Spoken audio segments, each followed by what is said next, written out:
ቤዛ እና ሳሚ እባክህን ሮቤል ቤት እንሂድና ሉሲን ማውጣት አለብን ያለውን ነገር ማጣራት እንዳለባቸውና ሁሉን ነገር ማወቅ እንዳለባቸው ትነግረዋለች። ሳሚ ግን በፍጹም አይሆንም፣ ይሄ ሴራ የሮቤልና የዛች የኩቻ ሴራ ነው። ስለዚህ ለምንድን ነው እናንተ ግን ቆይ ሞኝ የምትሆኑት? እነሱ አሁን ጭንቅላት ኑሯቸው እነሱ እናንተን ሲያታልሏችሁ ዝም ብላችሁ መታለል አለባችሁ ወይ? በፍጹም የማይሆን ነገር ነው እያሰባችሁ ያላችሁት በማለት ሳሚ ሱራፌልና ቤዛን መንቀፍ ይጀምራል። ምክንያቱም ከዚህ በፊት ሉሲ ያደረገችውን ነገር እንደ ቂም ስለያዘ ቤዛ ደግሞ እኔ ባይኔ ያየሁት ነገር ስላለ ግድ የለህም እባክህን፣ ስለዚህ ስለ ሎሚም አሟሟትና አገዳደል እናም ቤዛ ብትለምነውም ሳሚ ግን በፍጹም አይሆንም በማለት ሱራፌል በቃ አንተነህ እየገደልካት ልትለኝ ነው። ሳሚም እጅግ በጣም ተናዶ ስለነበር እንዴት ለሷ አዲስ ትሉኛላችሁ? እነሱ እርግጠኛ ነኝ ገንዘቡንም እኮ ስትሰርቀው ከሱ ጋር ተመሳጥራ ነው። ስለዚህ የሆነ ነገር ተመሳጥረው መሆን አለበት እባካችሁ ቢላቸውም ቤዛ ግን ምንም ነገር ካልሆነች እርግጠኛ ነኝ በሮቤል ስልክ አትደውልልህም፣ ስለዚህ የሆነ ችግር ቢፈጠር ነው እባክህ ብትለውም በፍጹም አይሆንም፣ ይሄ ሁሉ ብለው እያጠመዱት ወጥመድ ነው። እናንተ ምን ሆናችኋል? እሱ ቤት ስንገባ ምናልባት እነሱ የሆነ ነገር አስበው ቢይዙንስ ተይዘን ለእኛስ ማን ይደርስልናል? በማለት ቢላቸውም ሮቤል ግድ የለም ሮቤል እሷን አግቷታል፣ ሎሚ ደግሞ ገድሏታል። እሺ ሎሚን ገድሏታል ከተባለ እሷን አግቷታል ከተባለ እኛ እንዴት ነው እዛ ግቢ ልንገባ የምንችለው? እናንተ ቆይ እንዴት ነው የምታስቡት? ይላቸዋል።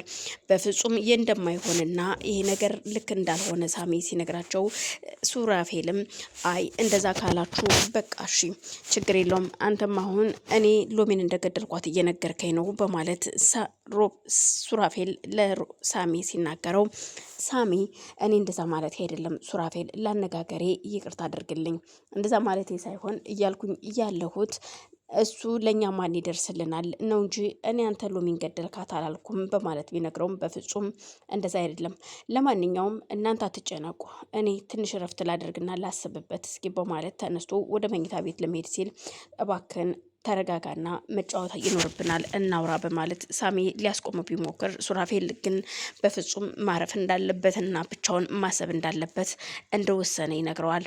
እናም ወደ ክፍሉ ሲሄድ እየተከትሎት ወደ ደረጃውን እየሮጠ ተከትሎ ሳሚም ሊያናግረው ቢሞክርም ሱራፌል ግን ከአቋሙ መመለስ አልፈለገም።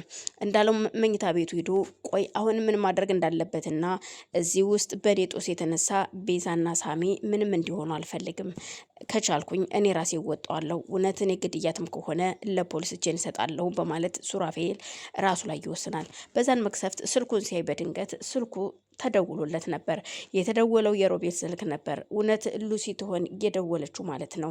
ስለዚህ ሉሲ የሆነ ነገር እንደገጠማትና የሆነ ነገር እንደሆነች እሱም ደግሞ ብቻውን ማሰብ ይጀምራል።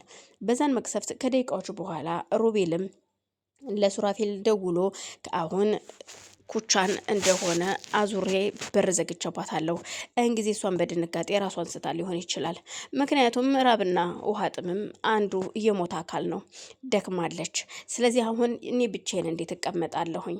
እመቤትም ሞታለች፣ ላትመለስ ሄዳለች እስከ ወዳኛው ድረስ። ስለዚህ የሆነ ሰው ማጠርቼ ከኔ ጋር መጫወት እንዳለበት መወሰን አለብኝ በማለት እሱም የደወለው ወደ ሱራፌል ነበር። ሱራፌል ጋር ሲደውል ድንገት እሱም ስልኩን አንስቶ ማን ነው በማለት ሲጠይቅ ምን ነው አልጠበክም ነበር እንደምደውልልህ ቢለውም አንተ ሰይጣን ምን ልትሰራ እንደደወልክ ንገረኝ። ሰይጣን ምን ሊሰራ ይደውላል ስልክ?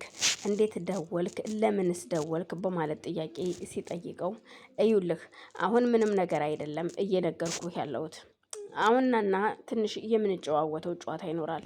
ለምን እንደደወልክ መጀመሪያ ንገረኝ። እናም ሮቤል ወንድሙ ወደ እሱ ጋር እንዲሄድና አንዳንድ ነገሮች እንዲወያዩና እንዲጨዋወቱ ይነግረዋል። ሱራፌልም እየጠነሰስከው ጥንስስ እያጠመድከው ወጥመድ ካለም እውነቱን እንድትነግረኝ እፈልጋለሁ። አንተ የተረገምክ ደግሞ ምን አስበ ነው አሁን እኔን ወንድሜ ማለት የጀመርከው? ከቤዝ ጋር እንዴት ናችሁ? ተጣልታችኋል ወይስ እንዴት ነው? ተጣልታችሁ ከሆነ እኔ ላስታርቃችሁ ልምጣና በማለት ሲጠይቀው አንተ የተረገምክ የኔንና የቤዛን ጸብ ነው የምትፈልገው? የኔና የቤዛ ጸብ በፍጹም መቼም አይሆንም። ታውቃለህ፣ ቤዛ እንዳንተ አይነት ሳትሆን እጅግ መልካምና ጥሩ ሰው ነች። ስለዚህ አንተ የተረገምክ ሁለተኛ በዚህ ስልክ እንዳትደውል። ምን ነው የላኩልህ ፎቶዎች ምናምን እንዴት ናቸው? አስደነገጡህ እንዴ? ምን እያሰብክ ነው? በማለት እሱም እየተላላጠ ራሱ ሊያስፈራራው ቢሞክርም ሱራፌል ግን በፍጹም ካንተ ፊት መሸነፍ ስለማልፈልግ በፍጹም አላደርገውም፣ እመነኝ ሮቤል እገልሃለሁ በማለት ሮቤል ላይ ይዝት ጀመር ሱራፌል። እናም ወደ ቤት እንዲሄድና እንዲያናግረው ከፈለገ ከነገረውም በኋላ ሮቤል ስልኩን ይዘጋዋል። ሱራፌልም እጅግ ተናዶ ስለነበረ በጣም ጥሩ በማለት ተነስቶ ወደ ሮቤል ቤት ያመራል። ሮቤል ሉሲን ሌላ ክፍል ደብቋታል። ምክንያቱም ከእሷን ካዩ እሷን ለማስፈታት ነው ብለው ስለሚያስቡ ስለዚህ የሆነ ችግር ይፈጠራል በማለት እሷን ደብቋታል። በምግብና በውሃም እየቀጣት ስለሆነ ደክማለች። ስለዚህ አሁን ደግሞ ባዶ ክፍል ሲዘጋባት በድንጋጤ ራሷን መሳቷ ስለማይቀር ስለዚህ እኔ ብቻዬን እዚህ ጋር ሰው ፈልጋለሁ ከኔ ጋር የሚጫወት ሰው በማለት ነበር ሱራፌልን የጠራው። በድንገት ቤዛ ተነስታ ወደ መኝታ ቤት ስትሄድ ሱራፌል አልነበረም። እዛ ጋር ባዶ መኝታ ቤት ሉላ ልጇን ይዛ ሀይባይ እንኳን የሌለኝ አይዞሽ የሚለኝ እንኳን ሰው የሌለኝ አንተ ነህ ለኔ ተስፋዬ የነገ ማንነት የመጠሪያዬ አንተ ነህ ልጄ አንተን ነበር ልትነጥቀኝ የነበረችው ያቺ የተረገመች ሴት በማለት ከህፃኑ ልጇ ጋራ ማውራት ትጀምራለች። ምክንያቱም ቤዛም በራሷ ጉዳይ ተወጥራ ስለነበረ እነ ሳሚም ሆነ ሱራፌል ማንም ዙሮ ያያት የለም። እናም መርማሪውም እየመጣ ወይም እየደወለ ይጠይቃት እየነበረው ቤዛ ወደ እህቴ ጋር ሁለተኛ እንዳትመጣ ብላ አስጠንቅቀዋለች። ስለዚህ እኔ አሁን ብቻዬን ነኝ፣ ማንም ሰው የለኝም፣ ማንም ምንም እንደሌለኝ እያወቅኩኝ ግን ባንተ በልጅ ጽናናለሁ። አራስ እንደ ባህላችን እንደ ወጉ ከሆነ ብቻዋን አትቀመጥም። እኔ ግን ማንም ሰው ካጠገቤ የለኝም በማለት እንቧን እያፈሰሰች ከህፃን ልጇ ጋር ብቻዋን ማውራት ጀመረች። ቤዛ ባሏን ስትፈልግ ባለቤቷ ቤት ውስጥ የለም። እየተንደረደረች ሂዳ ለሳሚ ሳሎን ስትነግረውም እንዴ ብቻዬን መሆን እፈልጋለሁ ብሎኝ እኮ ነው ወደ መኝታ ቤት የገባው። ቤዛ የትም አይሄድም፣ ግድ የለሽም መጸዳጃ ክፍል አሊያ ደግሞ ሌሎች ክፍል ይሆናል በማለት ይነግራታል። ቤዛም ስላልቆረጠች ተመልሳ ሂዳ በየክፍሎቹም ሆነ በየመጸዳጃ ክፍል ስትፈልገው ሱራፌል የለም። ተመልሳ መታ ስትነግረው ምናልባት ተነስቶ ወይ ራሱን ነጻ ለማድረግ ወክ ለማድረግ ወጥቶ ይሆን? በፍጹም አይሆንም፣ እንግዲያው ምን ይሻለናል በማለት ሁለቱ ማውራት ጀምራሉ። አላቅም፣ ምናልባት ሂዶጁ ለፖሊስ ሰጥቶ ይሆን? በፍጹም እንደዛም ሊያደርግ አይችልም። ምናልባት ያ የተረገመ ሮቤል ደውሎለት እሱ ጋር ሄዶ እንዳይሆን፣ በፍጹም አይሆንም። እዛማ ከሄደ በጣም ከባድ ነው በማለት ሁለቱም ይደናገጣሉ። ምን ማድረግ እንዳለብን እኔ አላቅም። አሁን ላይ ምን ማድረግ አለብኝ? እሺ ሮቤል ቤት ከሄደ እኮ በጣም ከባድ ነው እንዳለው ደግሞ ሉሲና ሮቤል የሆነ ቀመር ቀምረውስ ቢሆን እሱን የሆነ ነገር ቢያደርጉትስ?